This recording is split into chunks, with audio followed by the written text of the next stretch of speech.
CTET के आज के पेपर में एक क्वेश्चन आया था पंचभुज का, जिसमें ये वैल्यू दी हुई थी और 2x प्लस 10 का वैल्यू निकालना था। यहाँ से x की वैल्यू फाइंड करनी थी और उसको यहाँ पर रख के इसकी वैल्यू को निकालना था। इस क्वेश्चन को हम कैसे कर सकते थे? बहुत आसानी के साथ। हमें पता है पंचभुज के पांचों कोणों का योग 540 डिग्री होता है, तो इसकी वैल्यू को हम पुट करके 2x plus 9 plus 2x plus 1 plus 2x minus 1 plus 2x plus 5 plus 2x minus 4 equal to 540। क्योंकि पंचभुज के पांचों कोणों का योग 540 डिग्री हमें पता है। इस तरह से हम 2 to 4, 4 to 6, 6 to 8 to 10, 10x plus 9 1 10, 10 minus 1 9, 9 5 40, 40 minus 4 10, 10 equal to 540, 10x equal to 540, 10 इधर जाकर माइनस 1 तो माइनस 530। x की वैल्यू 53। जब x की value 2 into 53 plus 10 106 plus 10 116 116 degree इसकी आंसर आ जाएगा। इसकी वैल्यू निकालनी है, डिग्री की कोई आवश्यकता नहीं है। इस तरह से यदि हमें पंचभुज की एक प्रॉपर्टी ये पता होती कि इसकी वैल्यू 540, पांचों कोणों का योग 540 होता है, तो इस क्वेश्चन को प्लस माइनस से बहुत आसानी से कर सकते थे। हमारा आज का सेकंड क्वेश्चन है, किसी तिर्यक रेखा के दो समांतर रेखाओं के प्रतिच्छेद से बने दो संगत कोण दिए हुए हैं और उसमें 4x प्लस 30 की वैल्यू निकालनी है। इन संगत कोणों की प्रॉपर्टी से हमें x की वैल्यू फाइंड आउट करके यहाँ पर पुट करके और वैल्यू को निकालना है। संगत कोण, जो तिर्यक रेखा के संगत कोणों की प्रॉपर्टी हमें पता है। तिर्यक समांतर रेखाओं पर कोई तिर्यक रेखा खींची गई है, इसके दो संगत कोणों की प्रॉपर्टी है कि संगत कोण हमेशा इक्वल होते हैं। तो 3x minus 20 equal to 5x minus 60।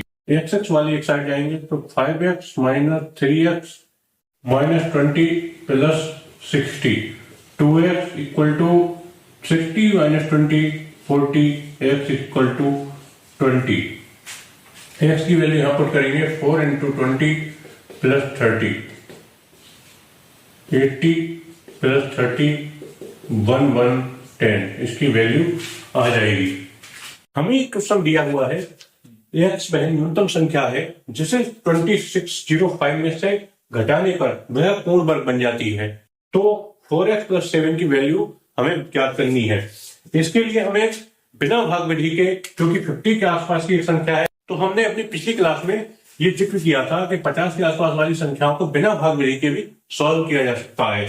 जैसे 2605, ये 25 से कितना ऊपर है? ये 25 से मात्र 1 ऊपर है, तो इसको प्लस 1 एच में ऐड करेंगे 26, और जो इसमें जितना ऊपर है 1 ऊपर है तो 1 का स्क्वायर, 1 का स्क्वायर 1, ये एक डिजिट की संख्या है तो यहाँ पर 0 लगा देंगे, इसको ऐड करेंगे 2601, ये पूर्ण वर्ग होता है।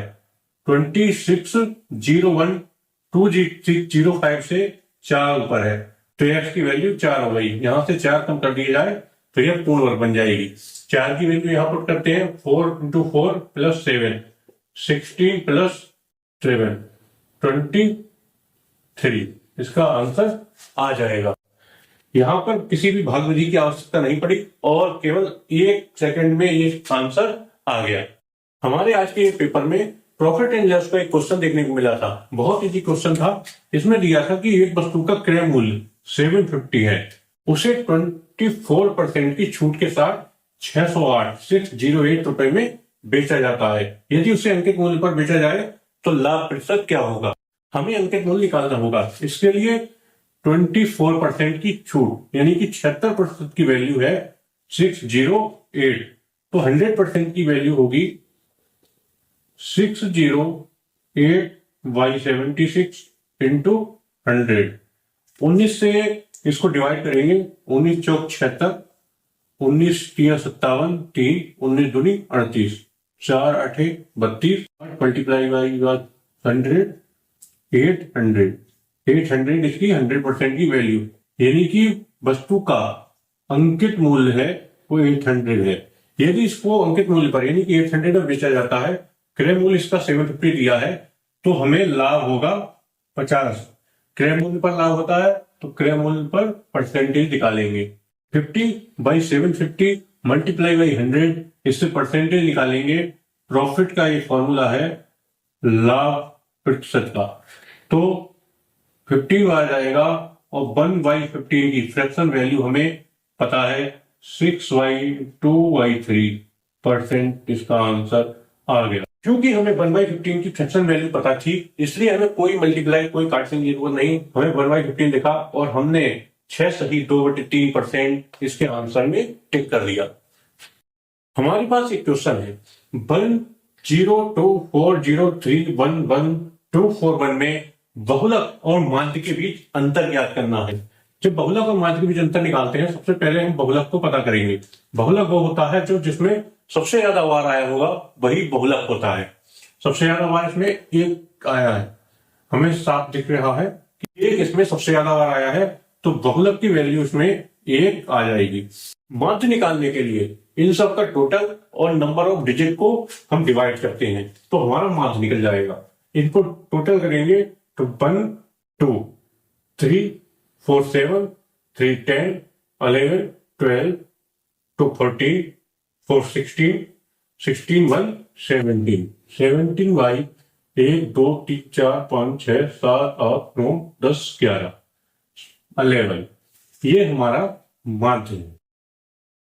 अब इन दोनों के अंतर, बीच के अंतर को हमें फाइंड करना है, तो इसके लिए 17/11 माइनस 1, 11 17 में से 11 गए 6/11, इसका आंसर आ जाएगा।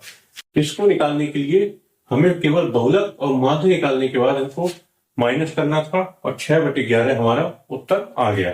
हमारे मैथ के पेपर में आज आया था कि निम्न में से कौन सी संख्या अपने मानक रूप में है। मानक रूप के लिए हमें केवल दो बातें देखनी होती है। ये दूसरी वाली संख्या है वो 10 की कुछ पावर में होनी चाहिए। पावर चाहे प्लस में हो या माइनस में हो, इससे फर्क नहीं पड़ता, केवल ये 10 की पावर में होनी चाहिए। दूसरी बात हमें देखनी होती है कि जो पहले वाली संख्या है ये 10 से 1 से और 10 के बीच होनी चाहिए। 1 से 10 के बीच इसमें केवल एक ही संख्या है, तो ये ऑप्शन हमारा सही हो जाता। बाकी 1 से नीचे है और ये तब 10 से ऊपर की संख्याएं हैं। मानक रूप के लिए हमें 1 से 10 तक की संख्या मल्टीप्लाई बाई 10, 10 की पावर कुछ भी हो सकती है, तो ये हमारी संख्या का मानक रूप है। बस यही आज के पेपर में पूछा गया था।